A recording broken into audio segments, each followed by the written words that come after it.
गैर कानूनी तौर पर मुकीम गैर मुल्कियों के पाकिस्तान छोड़ने के लिए दी गई डेडलाइन खत्म। आज से होगा गैर कानूनी मुकीम गैर मुल्कियों के खिलाफ एक्शन। मुल्क भर में 49 होल्डिंग एरिया पॉइंट्स बनाए गए। खैबर पख्तूनख्वा और बलोचिस्तान में 4 क्रॉसिंग पॉइंट्स भी मुख्तस। होल्डिंग एरिया से जांच पड़ताल करके गैर मुल्कियों को बॉर्डर पार भेजा जाएगा। अब तक 1,04,481 अफगान बाशिंदे वतन वापस लौट गए। अफगान महाजिरीन की बड़ी तादाद चमन और तूरखम पर जमा। अफगान साइड से सरहद बंद होने से खवातीन और बच्चे खुले आसमान तले रात गुजारने पर मजबूर। पाक अफगान सरहद पर तारिकीन वतन के लिए आरती खैमा बस्ती कायम। खाने पीने की अशिया फराहम की गई। बायोमेट्रिक के लिए नादरा की बैन भी मौजूद। वज़ीर दाखिला सरफराज बुगटी का कहना है कि पाकिस्तान ने लंबे अरसे तक अफगान महाजिरीन की मेहमान नवाजी की। पाकिस्तान से वो लोग बेदखल होंगे जिनके पास कोई कानूनी दस्तावेजात नहीं होंगे। गैर कानूनी गैर मुल्कियों के खिलाफ ऑपरेशन तवील और मरहलावार होगा।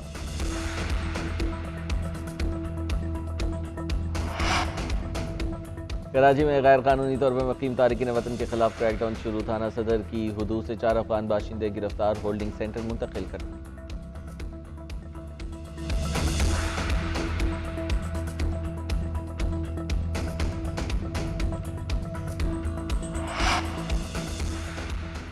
हुकूमत का पेट्रोलियम मसनूआत की कीमतें बरकरार रखने का फैसला। वजारत खजाना का कहना है कि पेट्रोल और डीजल की कीमत में कोई रद्द-ओ-बदल नहीं किया गया। मिट्टी के तेल की कीमत 3 रुपये 82 पैसे और लाइट डीजल की कीमत 3 रुपये 40 पैसे फी लीटर कम कर दी गई। शहरियों का पेट्रोल की कीमत कम करने का मुतालबा।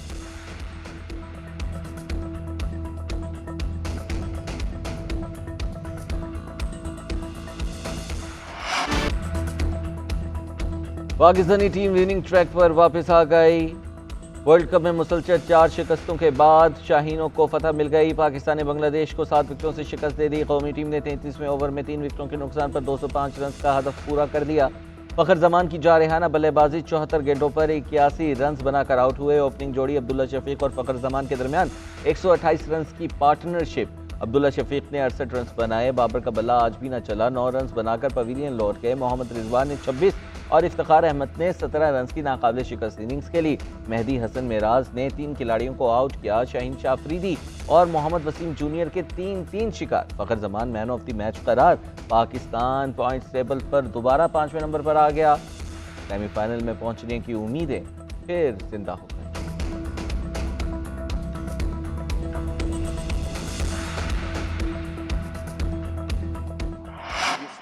कप्तान बाबर आजम जीत से खुश, कहते हैं फतह का क्रेडिट सारी टीम को जाता है। फखर जमान ने नेचुरल गेम खेली और नतीजा बदल दिया। कोशिश है अपने अगले दोनों मैचेस भी जीते। मिडिल ओवर्स में सब बॉलर्स ने अच्छी परफॉर्मेंस दी।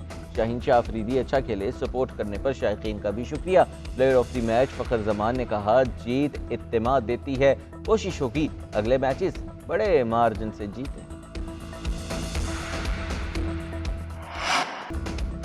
पीटीआई पर इलेक्शन लड़ने पर पाबंदी नहीं। चेयरमैन पीटीआई के वफादार उम्मीदवार इलेक्शन में हिस्सा लेंगे। इंतखाबात कराना इलेक्शन कमीशन का काम है। हम उनकी मुआवनत करेंगे। हम भी वोट डालने के लिए बेकरार चाहते हैं। मुस्तकिल हुकूमत है। निगरान वज़ीर आज़म अनवारुल हक काकड़ की लाहौर में मीडिया से गुफ्तगू। कहा, किसी जमात पर पाबंदी लगाना निगरान हुकूमत का मैंडेट नहीं। कौन सा इंतखाबी निशान होगा कौन सा नहीं, इलेक्शन कमीशन का काम है। तमाम छोटी बड़ी सियासी जमातों को यकसा मौक़े हासिल हैं। निगरान वज़ीर आज़म से गवर्नर और वज़ीर आला पंजाब की मुलाकात। इंतखाबात और अमन व अमान से मुतल्लिक़ गुफ्तगू। गैर कानूनी बाशिंदों की वापसी से मुतल्लिक़ तबादला ख्याल। वज़ीर आज़म का कहना है कि रजिस्टर्ड अफगान मुहाजिरीन को वापस नहीं भेज रहे। गैर कानूनी मुक़ीम अफराद को वापस जाने के लिए वक्त दिया। दुनिया का कोई मुल्क गैर कानूनी अफराद को अपने मुल्क में रहने की इजाज़त नहीं देता। अनवारुल हक काकड़ और निगरान वज़ीर आला मोहसिन नकवी की मसार इक़बाल पर हाजिर।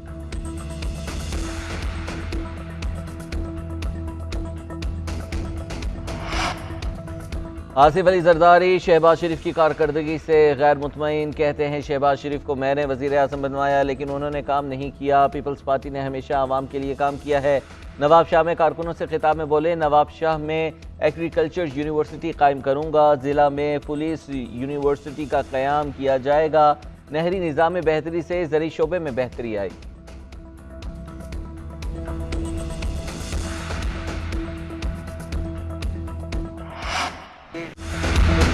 ने भी जल्द इलेक्शंस का मुतालबा कर दिया। एहसन इकबाल कहते हैं मौशी गिरदाव से निकलने के लिए पाकिस्तान को इलेक्शन की ज़रूरत है। इलेक्शन कमीशन आम इंतखाबात की तारीख का ऐलान करेगा। नवाज शरीफ अगले वज़ीर आज़म होंगे। पार्टी इजलास के बाद मीडिया से गुफ्तगू में उन्होंने कहा कि साजिशी किरदार रुखसत हो गए, नवाज शरीफ वापस आ गए। मुस्लिम लीग 10 नवंबर तक पार्टी टिकट्स के लिए दरखास्तें जमा करेगी। नवाज शरीफ चारों सूबों का दौरा करेंगे। तमाम सियासी जमातों को एक दूसरे के साथ मिलकर चलना होगा। एक सियासी जमात ने पाकिस्तान के खिलाफ मुहिम चलाई। PTI मकाफात अमल का शिकार है। उधर नवाज शरीफ की ज़ेर सदारत पार्टी इजलास, सियासी सूरत हाल, इलेक्शंस और उम्मीदवारों के हवाले से मुशावरत।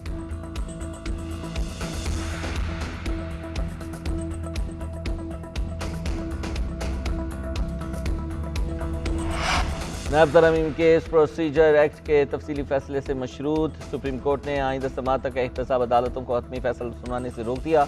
नैब तरमीम केस का फैसला मुअत्तल करने की इस्तदा मुस्तरद। अदालती हुक्म और अपीलों की नकूद। चेयरमैन PTI को जेल में फराहम करने का हुक्म। हुक्मनामे में कहा गया है प्रैक्टिस एंड प्रोसीजर केस का तफसीली फैसला अभी नहीं आया। तफसीली फैसला आने के बाद नैब तरमीम इंट्रा कोर्ट अपील दोबारा मुकर्रर की जाए। चेयरमैन PTI को नोटिस जारी। अटॉर्नी जनरल और तमाम एडवोकेट जनरल को भी नोटिस। मुल्जिम ट्रायल कोर्ट से जमानत लेने का भी हकदार होगा। चीफ जस्टिस ने रिमार्क्स दिए कि नैब तरमीम से सब कुछ खत्म नहीं किया गया, सिर्फ फॉर्म तब्दील हुआ। नैब तरमीम से कोई इल्जामात से बरी नहीं हुआ। जस्टिस अतर मिनल्लाह ने रिमार्क्स दिए कि एक सवाल ये है कि फैसले से वफाकी हुकूमत कैसे मुतासरा फरीक है। कानून साजों ने अपील का हक सिर्फ मुतासरा शख्स को दिया।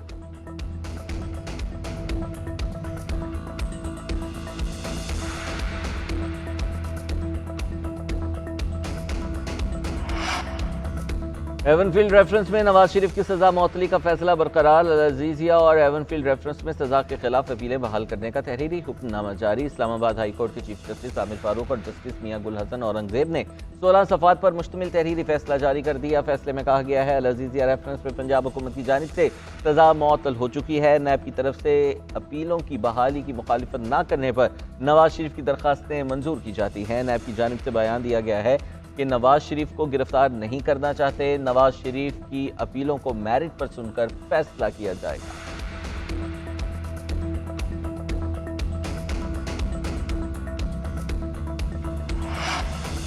ऑफिशियल सीक्रेट एक्ट से मुतालिक साइफर केस की अडयाला जेल में समाअत। तलब करदा 10 सरकारी गवाहान भी अडयाला जेल पहुंचे।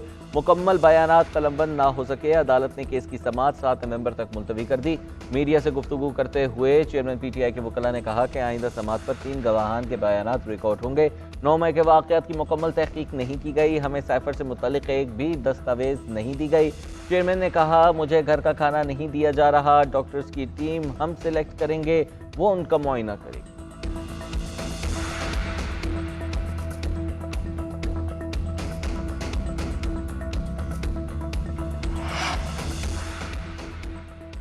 तहरीक इंसाफ को बड़ा सियासी झटका। चेयरमैन तहरीक इंसाफ का एक और साथी साथ छोड़ गया। साबिक वफाकी वजीर गुलाम सरवर खान का इस्तेकाम पाकिस्तान पार्टी में शमूलियत का फैसला। गुलाम सरवर खान की जहांगीर तरीन, अलीम खान और ओन चौधरी से मुलाकात। गुलाम सरवर खान आइंदा चंद रोज में टैक्सिला में अवामी इज्तिमा में बाज़ाब्ता शमूलियत का ऐलान करेंगे।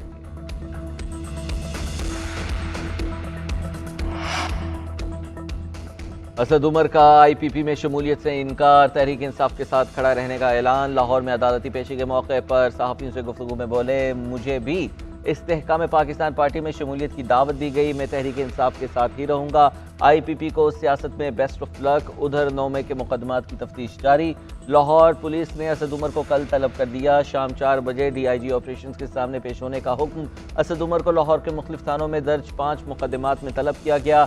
IG ऑफिस की तरफ से तलबी का नोटिस जारी किया गया। उधर तहरीक इंसाफ के रहनुमा कामरान बंगिश एक मुकदमे में रिहाई के बाद दोबारा गिरफ्तार। टांग पुलिस ने साबिक वजीर को DI खान जेल से रिहाई के बाद पकड़ा।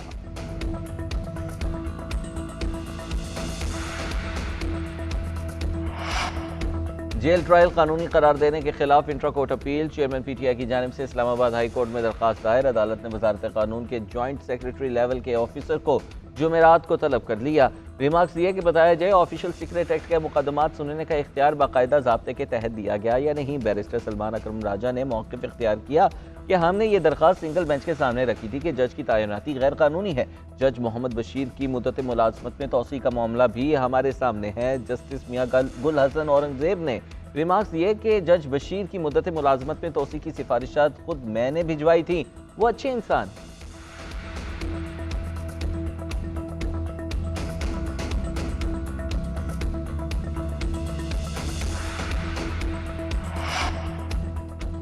सुप्रीम कोर्ट बार एसोसिएशन के इंतखाबात, आजम नज़ीर तारड़ के हिमायत याफ्ता शहजाद शौकत की बड़ी फतह। आसिमा जहांगीर ग्रुप के शहजाद शौकत 464 वोट की लीड से सुप्रीम कोर्ट बार के सदर बन गए। शहजाद शौकत ने 1706 वोट और हामिद खान ग्रुप के उम्मीदवार अब्दुल कुद्दूस 1242 वोट ले सके।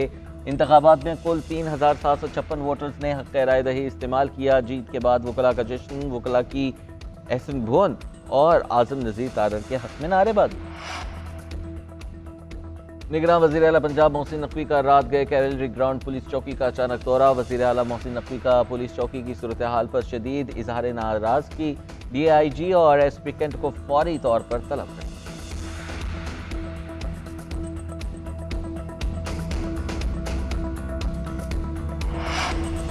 कराची के मुख्तलिफ इलाकों में फायरिंग से 2 शहरी जान की बाजी हार गए। फायरिंग के वाक़यात पेपरी, शाहनवाज कोट और कोरंगी टाउन में पेश आए।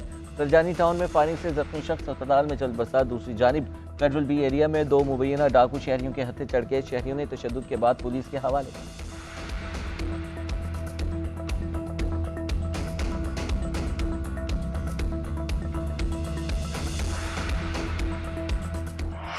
साबिक चीफ सेलेक्टर इंजमामुल हक पर इल्जामात की तहकीकात शुरू। 5 रुकनी कमेटी इंक्वायरी मुकम्मल करके रिपोर्ट और सिफारिशात PCB को जमा कराएगी। पाकिस्तान क्रिकेट बोर्ड तहकीकात जल्द मुकम्मल करने का ख्वाहिशमंद। तहकीकाती कमेटी की जानिब से 1 हफ्ते के अंदर तहकीकात मुकम्मल करने का इम्कान। उधर इंजमामुल हक की गलत बयानी पकड़ी गई। इंजमामुल हक का ट्विटर अकाउंट साया कॉरपोरेशन ही मैनेज करती है। ज़रा के मुताबिक साया कॉरपोरेशन के तलहा रहमानी इंजमामुल हक के एजेंट भी हैं। साबिक चीफ सेलेक्टर ने साया कॉरपोरेशन से लाताल्लुकी का इजहार किया।